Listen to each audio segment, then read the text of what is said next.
Hello, everybody. This is your video in the second section of Unit 5. This video is on a type of random variable called a binomial random variable.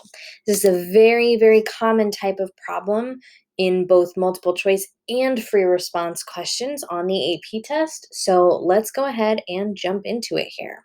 Okay, so in previous videos, we've talked about continuous random variables and discrete random variables. Binomial random variables are a slightly different type of variable, okay? And they're only used in very specific situations, okay? So what a binomial random variable does is it counts the number of times an outcome of interest, meaning a success. So how many times does a success occur in a fixed number of repetitions or trials? Okay, so this counts the number of times an outcome of interest, i.e., a success,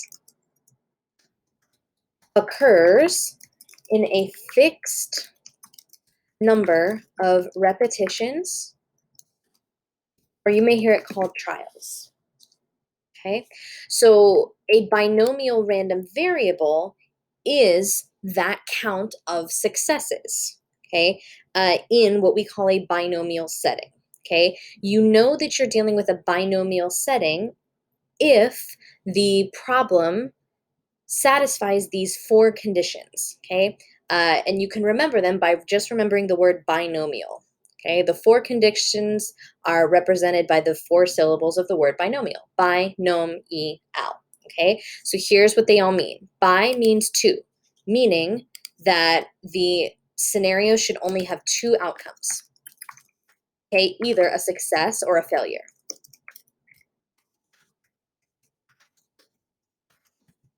Okay, nom means number.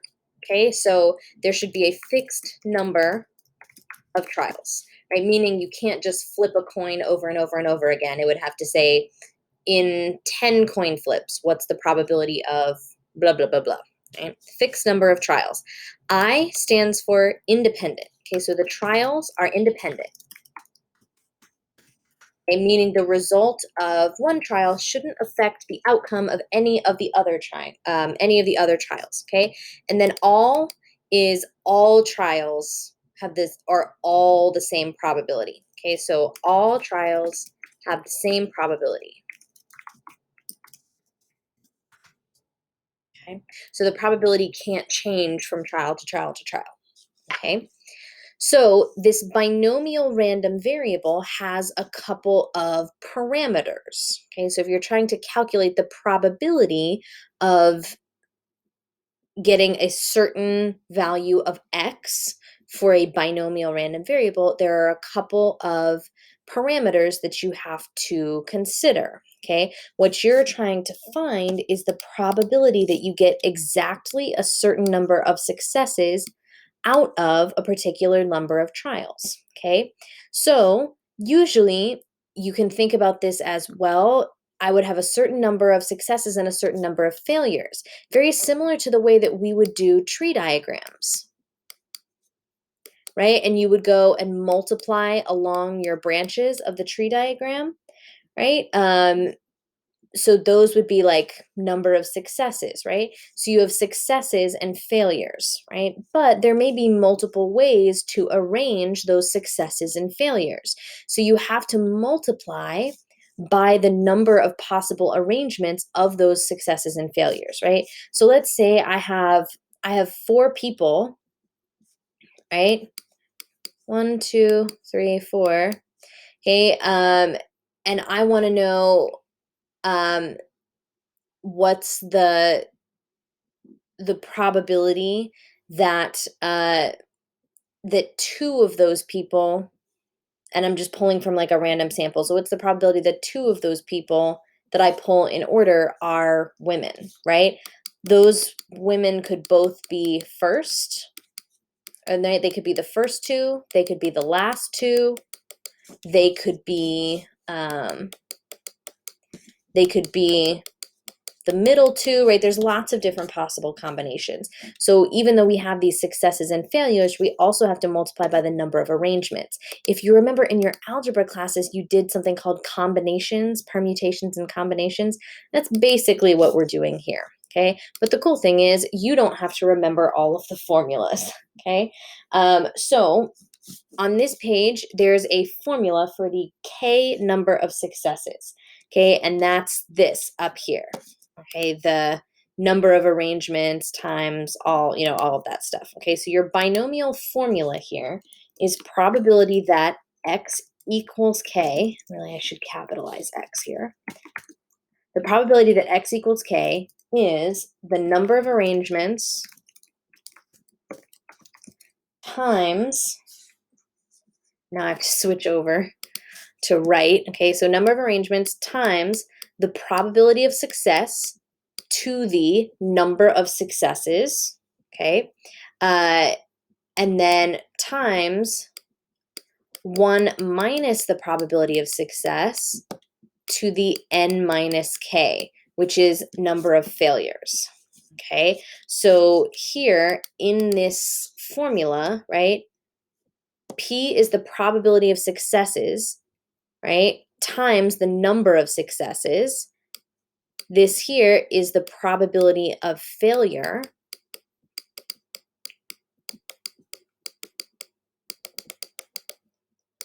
raised to the number of failures.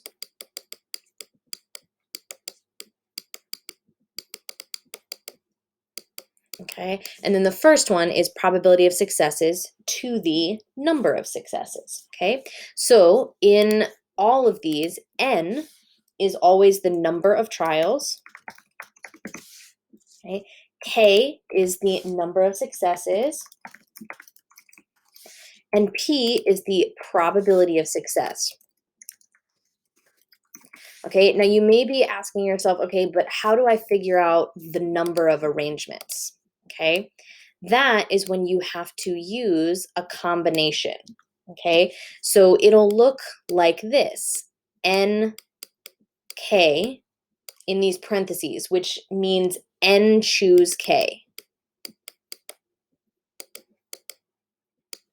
Okay, so meaning I have this many trials to choose from and I want to choose k number of trials. This will give you the number of possible arrangements, okay? There is a formula on here for n choose k, right? It's a combination, right? So if you remember permutations and combinations, this is a combination, okay? But you don't have to write any of that out. Okay, the great thing about this is that the calculator is going to do most of the hard work for you. If you can write the original equation, right, after that, the calculator will do most of the work for you, okay? So what this formula is for a finding exactly k successes. If you want to find the probability of, say, greater than a certain number of successes or less than a certain number of successes, you have to compute the probability for each one of those. Very similar to what we did with the discrete random variables and the continuous random variables, where if you're finding the probability for more than one possible value of k, then you would have to add the individual probabilities of each one of those individual values that fit the description. Okay, so on your TI Inspire, it's very, very important to know how to find the binomial random variable and the binomial distributions on the calculator, because it's going to save you tons of time. Okay, so your calculator path, you just want to be in a regular calculator page. You click the menu button, and then you're looking for the statistics menu, and then you're clicking on distributions. Okay, so that will give you access to all of the distributions. Oh dear, one moment please. I erased the wrong thing, whoops.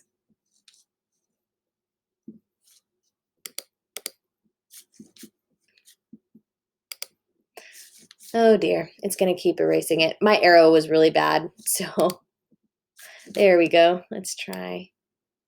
Oh goodness gracious, I'm over here really struggling with my with my technology here, y'all.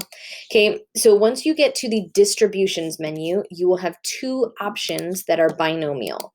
Okay, there's binomial PDF, which stands for point distribution function, which we use for if you're trying to find the probability that x equals a certain value. Okay, you can also choose binomial CDF, which stands for cumulative distribution function, which you use for finding a greater than probability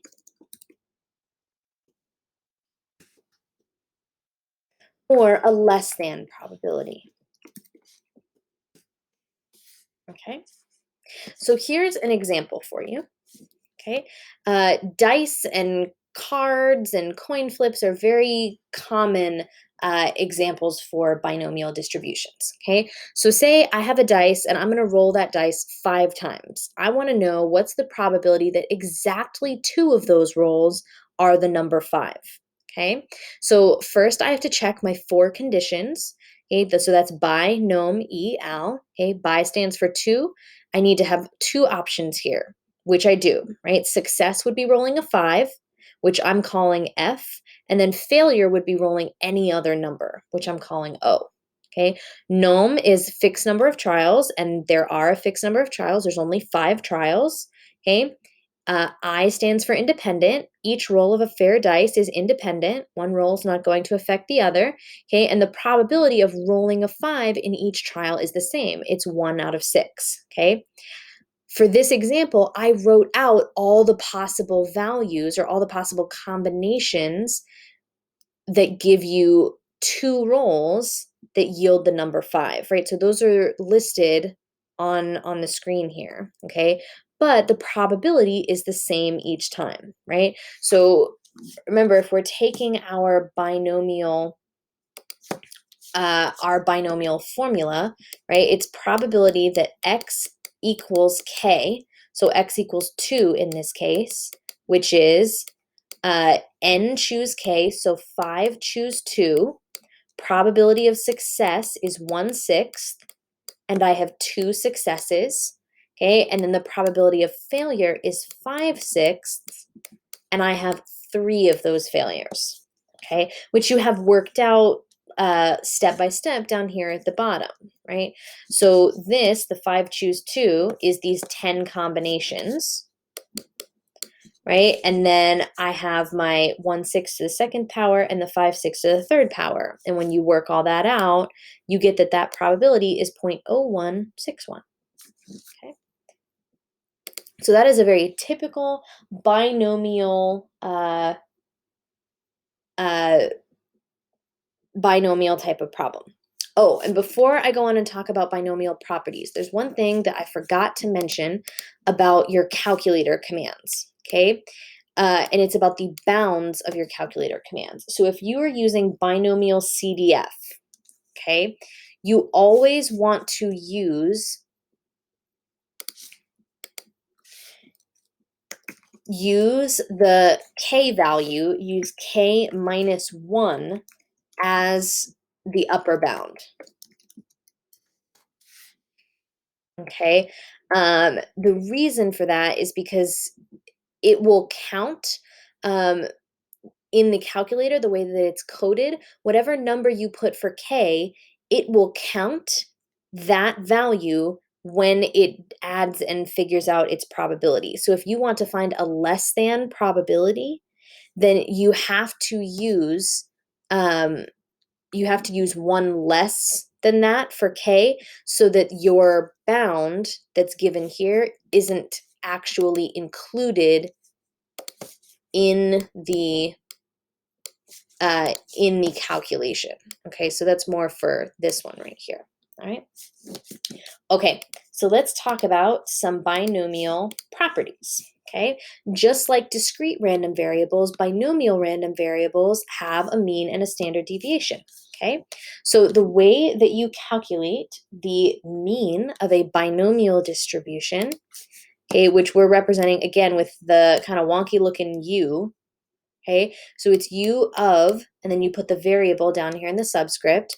All you do to figure out the mean is you take the number of trials and you multiply it by the probability of success, NP, okay?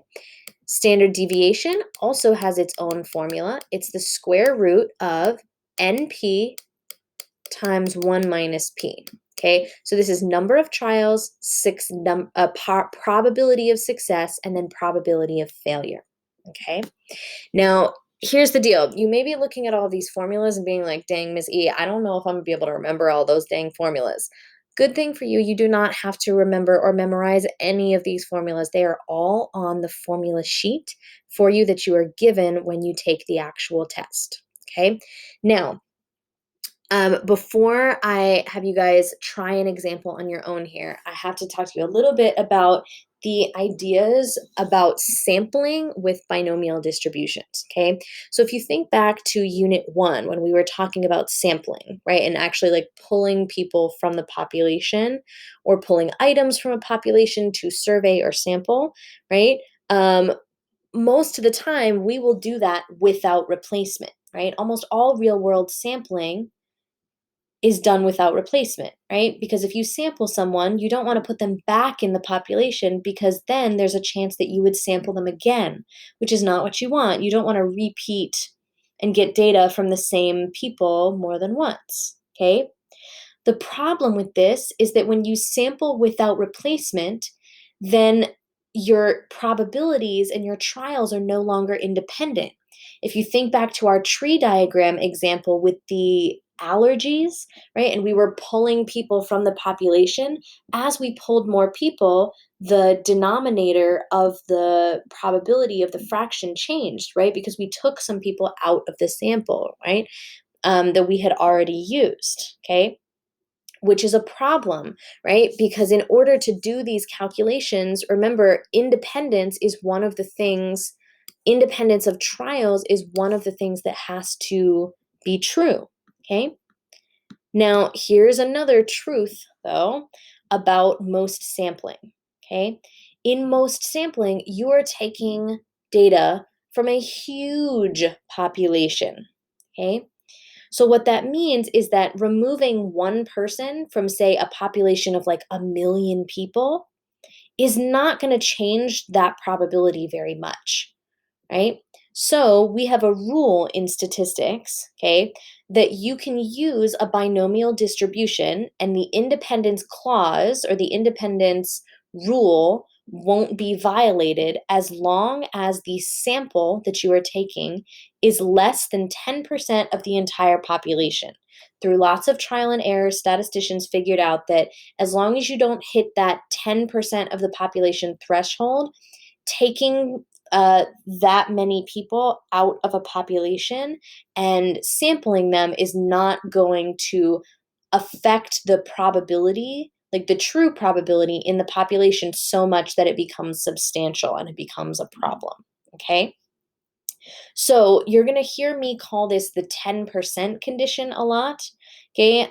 So you always want to check your sample size and see if it is if you can take your sample size, the lowercase n, and multiply it by 10, and if that result or that product is less than the reasonable size of the population, then you're golden. Okay, all right. So on your notes page, there is a question here that is a binomial random variable and a binomial distribution. Okay, so we're told that the probability that there will be 0 absences after a sporting event at a school is 0.31. Okay, so what I want you all to do is pause the video and give these questions a try, okay? So the first part here is going to ask you to check the condition, so binomial. The part B and part C are going to ask you to calculate some probabilities, and part D is going to ask you to find the mean and standard deviation. So I want you to pause the video, try those questions out, and then check back with me to see how you did. All right, folks, so go ahead and check your answers against mine. So part A is your 4 conditions. So there are 2 possibilities here. Either you have 0 absences or more than 0 absences. Gnome is your fixed number of trials, where if you look in the problem, it says there's 150 events. So that's my fixed number of trials. It's reasonable to assume that the absences after each event are independent of each other, right? You can just say it's reasonable to assume independence, and then the probability does stay the same for all of the events. It's 0.31, okay?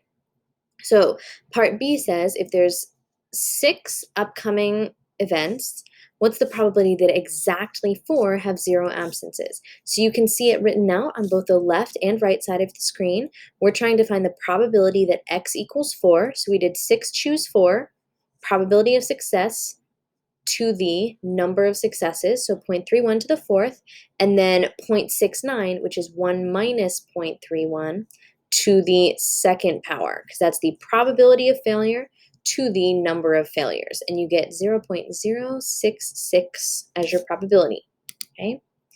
Part C was a little different because it asked for what's the probability that more than 3 have 0 absences. So we are finding the probability that x is greater than 3.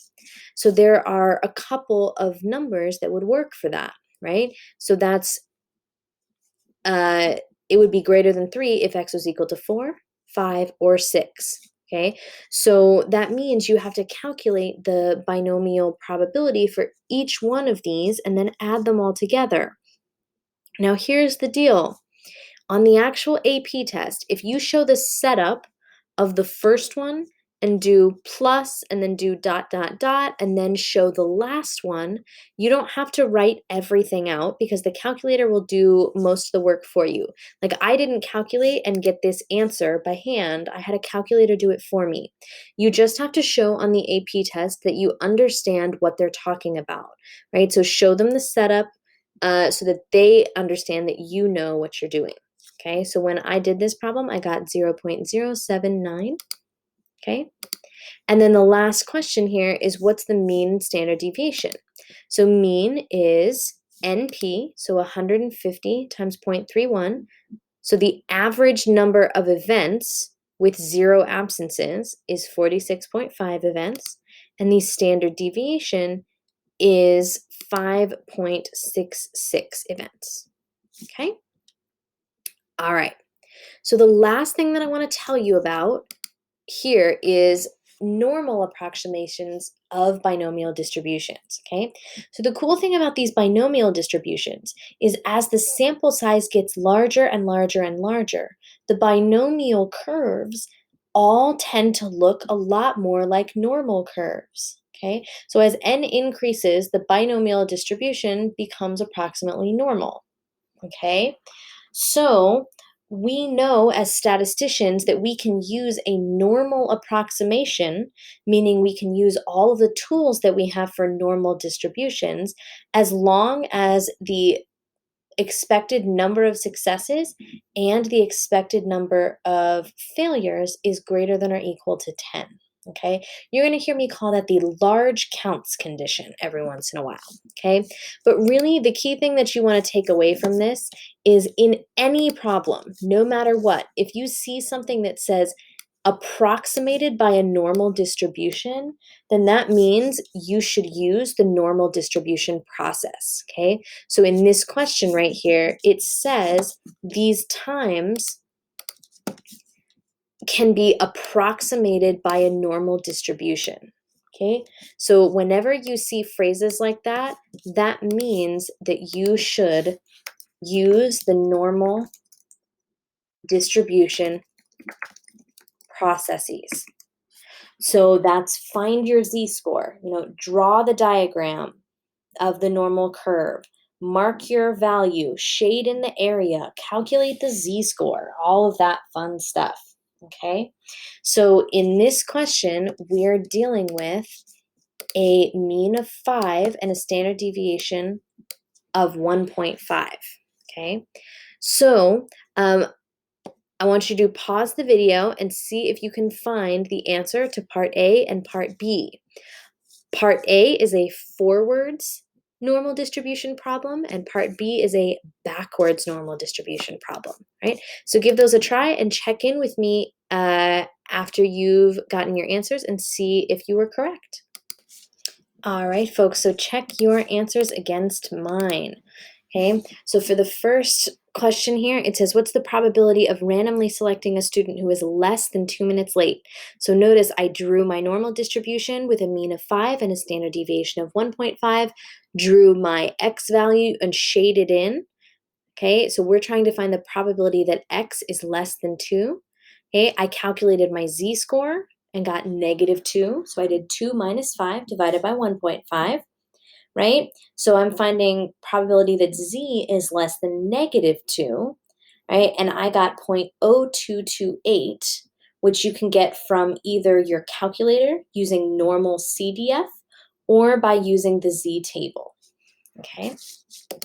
Now this part B, is a little bit tricky because you have to work backwards, okay? So they're saying that the first 10% of tardies shouldn't be counted because most of those students are arriving before anything really important begins. So we're trying to find what's the cutoff, like the maximum number of minutes that you can be late before we're going to count you tardy, okay? Since we're trying to find a time, what we're looking for is an x value, okay? But I know that the lowest, I'm looking at or considering the lowest 10% of times to be tardy, okay? So 10% is your area underneath the curve to the left, okay? So what that means is I have to use either my z table or use the command inverse normal on your calculator to figure out what the z-score is for the probability 0.1. And that value is -1.28. Once you have that, you have to plug it back into the z-score formula to solve for x, which is exactly what I did right here, okay? So when you go through and solve all of that, you get x equals 3.078 minutes. So this student council is arguing anybody who shows up 3 minutes or less late to class in this instance shouldn't be required to go to Saturday detention because not a whole lot of stuff or important important content occurs within the first 3 minutes of class. Okay? All right, you guys, so that is it for binomial distributions. I've got one more short video for you on geometric distributions, and then you will have all of the knowledge for this unit on probability. So I'll see you in the next video. Bye, everybody.